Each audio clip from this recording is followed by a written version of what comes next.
Chief Minister, sir, has arrived, and he is being escorted to the flag point by Chief Secretary, sir, and DGP, sir. Kindly arise for Vande Mataram.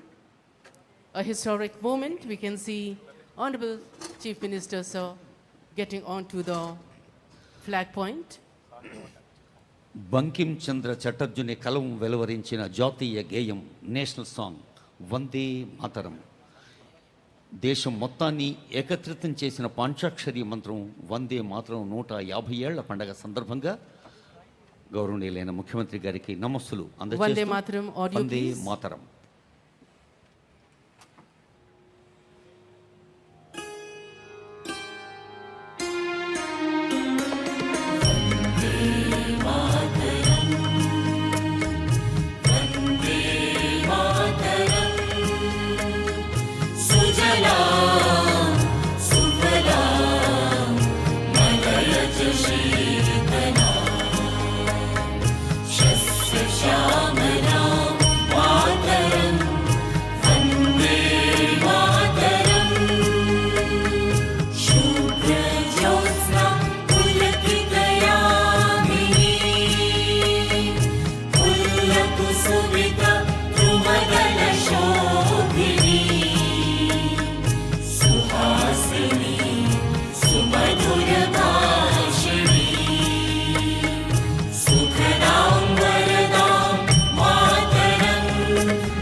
Historic moment.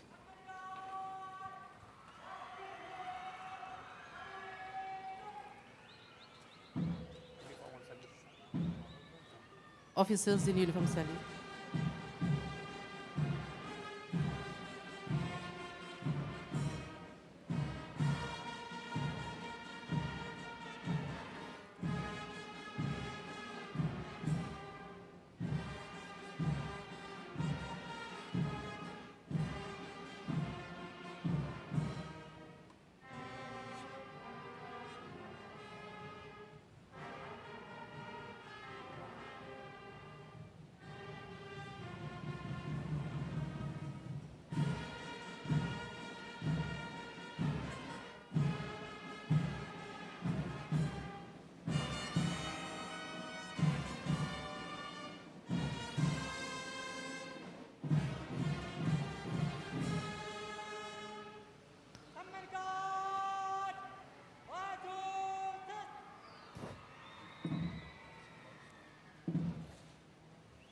జై తెలంగాణ.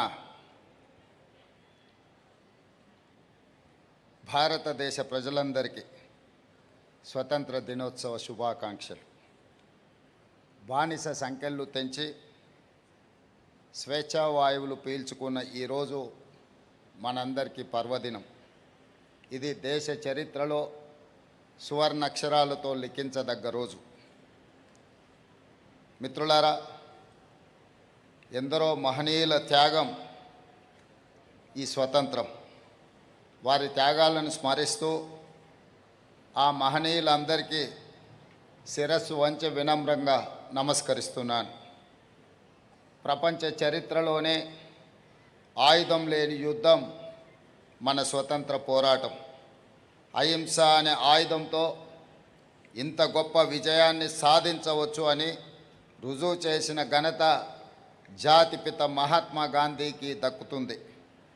ప్రజాస్వామ్య దేశంగా భారత్ నిలదొక్కుకోవడానికి తొలి ప్రధానమంత్రి పండిట్ జవహర్లాల్ నెహ్రూ బలమైన పునాదులు వేశారు.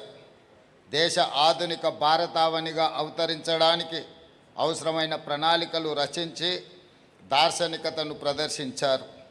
ఆయన ప్రారంభించిన సాగునీటి ప్రాజెక్టులను మనం ఈరోజు ఆధునిక దేవాలయాలుగా పిలుచుకుంటున్నాం.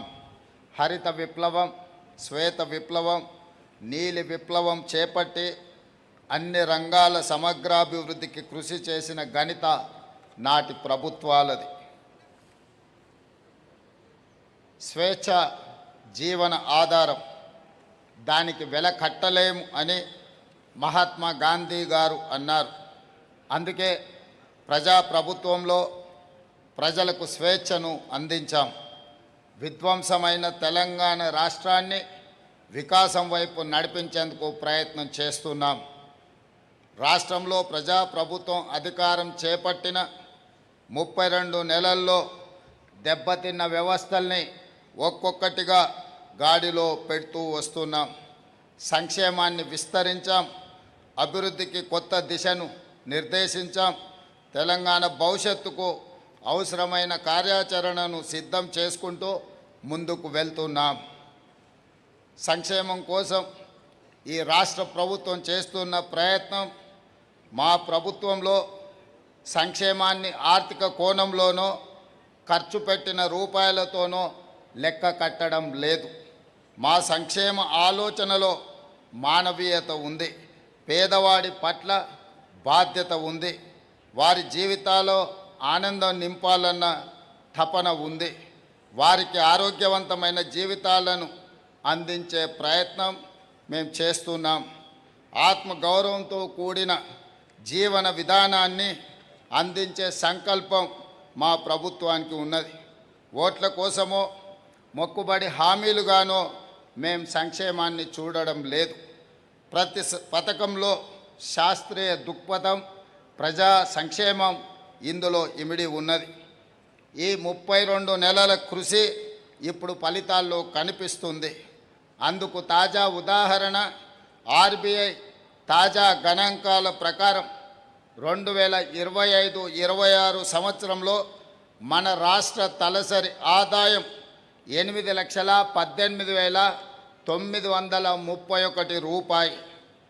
దేశ తలసరి ఆదాయంతో పోలిస్తే తెలంగాణ తలసరి ఆదాయం దాదాపుగా 91% అధికంగా ఉంది.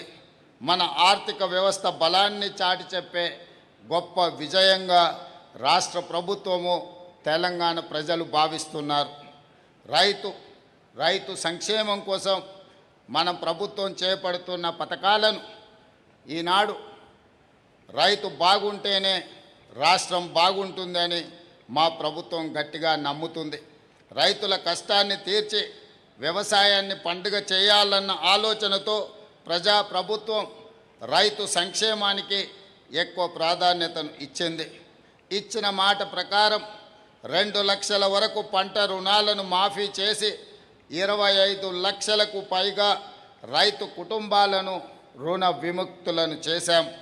రైతు భరోసా కింద 36,000 కోట్లకు పైగా పెట్టుబడి సహాయాన్ని రైతులకు అందించాం. 9 రోజుల్లో దాదాపు 9,000 కోట్ల రూపాయలు రైతు భరోసా ఖాతాలలో రైతుల ఖాతాలలో జమ చేశాం. సన్న వడ్లకు క్వింటాల్కు 500 బోనస్ చెల్లించి రైతులకు అండగా నిలబడ్డాం.